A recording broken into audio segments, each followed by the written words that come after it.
నమస్తే అన్న అందరికీ నమస్కారం. కువైట్లో ప్రవాసులే మనం చూసుకుంటే ఒక ముఠాగా ఏర్పడి వాళ్ళ దేశాలకు సంబంధించిన వాళ్ళ కమ్యూనిటీకి సంబంధించిన ప్రవాసులను భయపెడుతూ దోపిడీ చేస్తూ ఉన్నారన్నమాట. వాళ్ళ మాట వినకపోతే కొట్టడం, తిట్టడం, లేకపోతే చంపడం వరకు వెళుతూ ఉన్నారన్నమాట. కాబట్టి ఇటువంటి ప్రవాస ముఠాలతో చాలా జాగ్రత్తగా ఉండండి. వాళ్ళు భారతీయులు కావచ్చు, బంగ్లాదేశీయులు కావచ్చు, పాకిస్తానీయులు కావచ్చు, శ్రీలంక, ఫిలిపిన్, నేపాల్, ఇతర దేశాలకు సంబంధించిన వారు, మస్రీ వాళ్ళు, ఈజిప్ట్ దేశానికి సంబంధించిన వాళ్ళు కావచ్చు.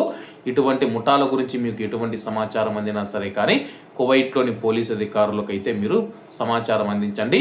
తాజాగా మనం చూసుకుంటే కువైట్లోని ఆల్ ముత్తలా ప్రాంతంలో డబ్బు చెల్లించడానికి నిరాకరించిన తర్వాత ఇద్దరు బెంగాలీ వ్యక్తులు మనం చూసుకుంటే తమ యొక్క స్నేహితుడిని చంపేశారన్నమాట. అంటే అక్కడ వాళ్ళు ఒక దందా చేస్తూ ఉన్నారన్నమాట. బంగ్లాదేశ్కు సంబంధించిన ప్రవాసులు ఎవరైతే ఉన్నారో వాళ్ళను భయపెట్టడం, వాళ్ళ దగ్గర నుంచి సినిమాలలో మనకు చూపిస్తూ ఉంటారు కదా, వాళ్ళ మాట వినాలా, లేకపోతే వాళ్ళను కొట్టడం, తిట్టడం, లేకపోతే పోలీసులకు ఫిర్యాదు చేసి పలానా చోట పలానా బంగ్లాదేశ్ వర్కర్లు ఇలా దోపిడీలకు పాల్పడుతూ ఉన్నారని చెప్పి వాళ్ళు చేస్తూ ఉన్న నేరాలు పలానా వాళ్ళు చేస్తూ ఉన్నట్లు పోలీసుకు సమాచారం ఇచ్చి పోలీసులకు పట్టిస్తూ ఉన్నారన్నమాట.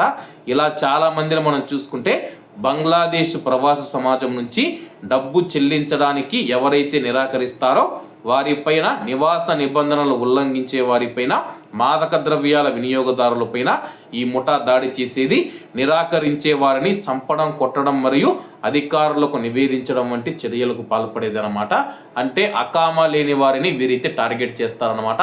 అకామా లేదు కాబట్టి మేము చెప్పినట్టు చేయకపోతే కానీ మిమ్మల్ని చంపేస్తామని చెప్పేసి కొట్టడం, తిట్టడం చేసేవారు.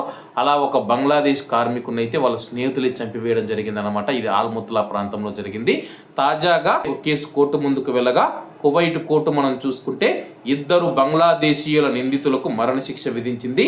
ఆ ముఠా నాయకుడికి మరియు మరో ఇద్దరు ప్రవాసులకు జీవిత ఖైదునైతే కోర్ట్ ఆఫ్ కాజేషన్ కూడా సమర్థించడం జరిగింది. కాబట్టి ఇటువంటి ముఠాలు మనం చూసుకుంటే కైతాన్ కానీ, పర్వానియా కానీ, మహబుల్లా కానీ, హవల్లీ కానీ, సాల్మియా కానీ ప్రవాసులు ఎక్కువగా నివసించే ప్రాంతాలలో ఉన్నారు.